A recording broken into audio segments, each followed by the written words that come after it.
उत्सुक दिख रही हैं। अगर हम बात करें चंद्रयान 2 की, जो इसरो का दूसरा मिशन है, जुलाई 2019 में इसरो के सबसे ताकतवर रॉकेट LVM-3 द्वारा सफलतापूर्वक प्रक्षेपित किया गया था और आज भी लगभग 4 साल बाद यह चंद्रमा के 100 किलोमीटर के सर्कुलर ऑर्बिट में घूमते हुए बहुत ही उत्तम क्वालिटी का डेटा प्रदान कर रहा है। मिशन के प्रारंभ में इसकी आयु 1 साल निर्धारित की गई थी, परंतु LVM-3 द्वारा बहुत ही सटीक इंजेक्शन और मिशन मैनेजमेंट की वजह से चंद्रयान 2 काफ़ी लंबे समय तक कार्यरत रहेगा। अब तक चंद्रयान 2 चंद्रमा के लगभग सभी भागों का चित्र ले चुका है। इसका एक बहुत ही महत्वपूर्ण पेलोड OHRC यानी कि ऑर्बिटर हाई रेजोल्यूशन कैमरा विश्व का सबसे बेहतरीन कैमरा है, जो कि चंद्रमा के सतह का लगातार पिक्चर भेज रहा है। अब मैं ROC जी से निवेदन करूंगा कि वो आप लोगों को इसरो के वर्तमान मिशन चंद्रयान 3 के बारे में बताएं। अभी आपने मिश्रा जी के द्वारा सुना इसरो के अब तक के लूनार मिशंस का विवरण। अब चलते हैं towards Chandrayaan 3, the follow-up mission of Chandrayaan 2, which has been designed to accomplish our mission goals. The primary objective of Chandrayaan 3 mission is the demonstration of safe and soft landing on the lunar surface. This demonstration is a critical aspect for ISRO's future interplanetary missions. In addition to this, the mission objectives also include demonstration of roving capability and conduction of in situ scientific experiments on Moon's surface. Carried on the shoulders of India's heaviest rocket LVM-3 on the 14th of July, Chandrayaan 3 was placed in the precise elliptic parking orbit of size 170 by 36,500 kilometers. ISRO, in its mission plan of following the incremental trajectory approach, carried a total of 5 earthbound maneuvers. The fifth apogee raising maneuver, which took place on the 25th of July, placed the spacecraft in an orbit of 250 by 1,27,000 kilometers. At the early hours of 1st August, the translunar injection was carried out, after which the composite module began the final leg of its long journey of nearly 3,84,000 kilometers for its rendezvous with the Moon. The TLI was a key step in the mission, enabling the spacecraft to escape Earth's gravitational pull and travel to the Moon. An orbit of 288 by 3,69,328 kilometers was achieved at the end of the translunar injection.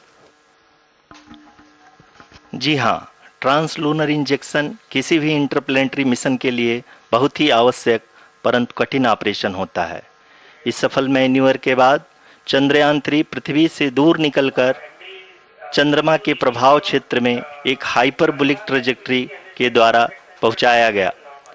पुनः 5 अगस्त 2023 को lunar orbit insertion के द्वारा चंद्रयान 3 को 160 kilometre के पेरीलून और 18,000 kilometre के अपोलून के साथ चंद्रमा के इलिप्टिकल ऑर्बिट में स्थापित कर दिया गया। TLI के तरह LOI भी एक बहुत जटिल ऑपरेशन होता है। इसमें हमें यह ध्यान देना आवश्यक होता है कि उपग्रह के वेगमान को एक निश्चित बिंदु से घटाया जा सके, अन्यथा उपग्रह चंद्रमा के प्रभाव क्षेत्र से बाहर निकल जाएगा। LOI के सफलतापूर्वक परिचालन के बाद चंद्रयान 3 की कक्षा को 4 बार और परिवर्तित किया गया। इस दौरान चंद्रमा की अधिकतम ऊंचाई को घटाकर 160 किलोमीटर कर दिया गया। इस पूरी प्रक्रिया में प्रपल्सन मॉड्यूल का लगभग 755 किलोग्राम ईंधन का उपयोग हुआ और चंद्रयान 3 के वेगमान को लगभग 850 मीटर प्रति सेकंड कम कर दिया गया। लैंडर मॉड्यूल को लगभग 150 किलोमीटर के सर्कुलर ऑर्बिट में स्थापित करने के बाद 17 अगस्त 2023 को प्रपल्सन मॉड्यूल से अलग कर दिया गया। पुनः लैंडर मॉडल के ऑर्बिट को 2 डीबूस्ट मैन्यूवर्स के द्वारा 150 किलोमीटर के सर्कुलर ऑर्बिट से घटाकर 25 गुणे 130 किलोमीटर के एलिप्टिकल ऑर्बिट में स्थापित कर दिया गया। इस दौरान यह भी सुनिश्चित कर दिया गया कि 800 न्यूटन के चारों थ्रटेबल थ्रस्टर्स पावर डिसेंट के समय किसी भी चुनौती का सामना कर सकें। लैंडर मॉड्यूल इस ऑर्बिट में 4 दिन तक चंद्रमा की परिक्रमा करता रहा ताकि इसके सभी सब सिस्टम को पावर डिसेंट से पहले कार्यात्मक रूप से वेरीफाई और वैलिडेट किया जा सके। इस दौरान चंद्रयान 2 और लैंडर मॉड्यूल की आपस में बातचीत भी हो चुकी है। और संक्षेप में अब तक की यात्रा की बात करें तो लैंडर मॉड्यूल अब तक 21 बार पृथ्वी के और लगभग 120 बार चंद्रमा का चक्कर लगा चुका है और इस पूरी यात्रा में लगभग 55 लाख किलोमीटर की यात्रा भी पूरी कर चुका है। अब तक के इस पूरे अभियान में यह भी सुनिश्चित किया गया कि सारे ऑर्बिट मैन्यूअर्स इस प्रकार किए जाएं कि लैंडिंग साइट पावर डिसेंट की शुरुआत से ही लैंडर के ऑर्बिटल प्लेन में बना रहे।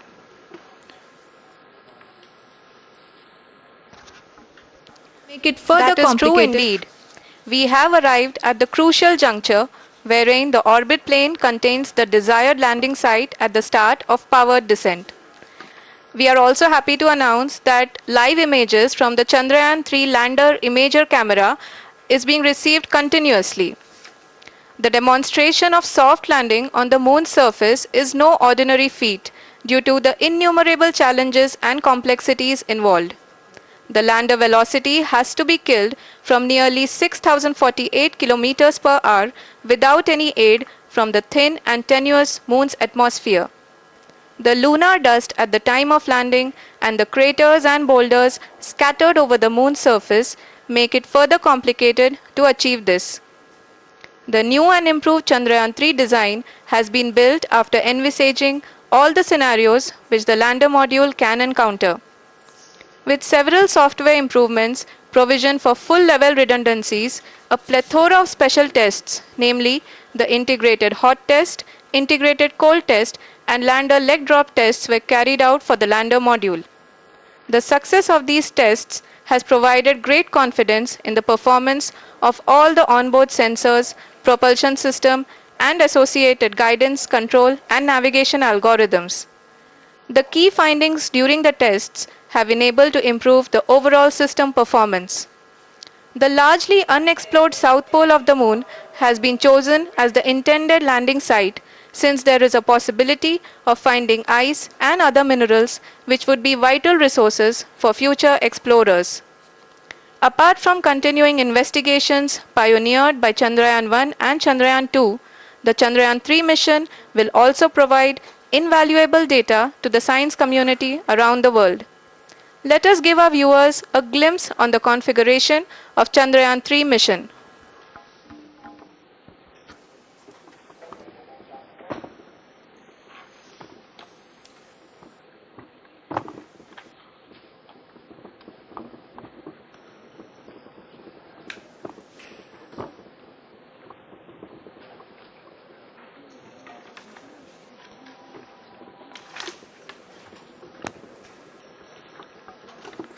चंद्रयान 3 का मिशन प्लान लगभग चंद्रयान 2 के तरह ही बनाया गया है। यहाँ यह भी सुनिश्चित किया गया है कि चंद्रयान 3 को रॉकेट से अलग होने से लेकर के चंद्रमा के निकटतम कक्षा में स्थापित होने तक सारी गतिविधियाँ चंद्रयान 2 के तरह ही हों। और अब हम यह कह सकते हैं कि यह प्लान पूरी तरह से 100% सफल रहा। हालांकि लैंडर मॉड्यूल के सेंसर्स और propulsion सिस्टम को इस तरह से मजबूत किया गया है कि लैंडर पावर डिसेंट के समय किसी भी आपदा से बाहर आकर के मिशन के मुख्य उद्देश्य को पूरा कर सके। इस क्रम में लैंडर के मुख्य सेंसर्स कारा, लासा, LHBC, LDV और LHDAC का कार्यात्मक परीक्षण भी किया जा चुका है। LDV जो कि पूर्णतः स्वदेशी तकनीकी से बनाया गया एक नया सेंसर है, इसका मुख्य कार्य लैंडर के वेलोसिटी को तीनों अक्षों में कंप्यूट करना है। पावर डिसेंट के दौरान लैंडर के सटीक पोजीशन और वेलोसिटी का ज्ञान होना बहुत ही आवश्यक है। लिराप यानी laser inertial referencing and accelerometer package इस कार्य को पावर डिसेंट के दौरान बखूबी निभाएगा।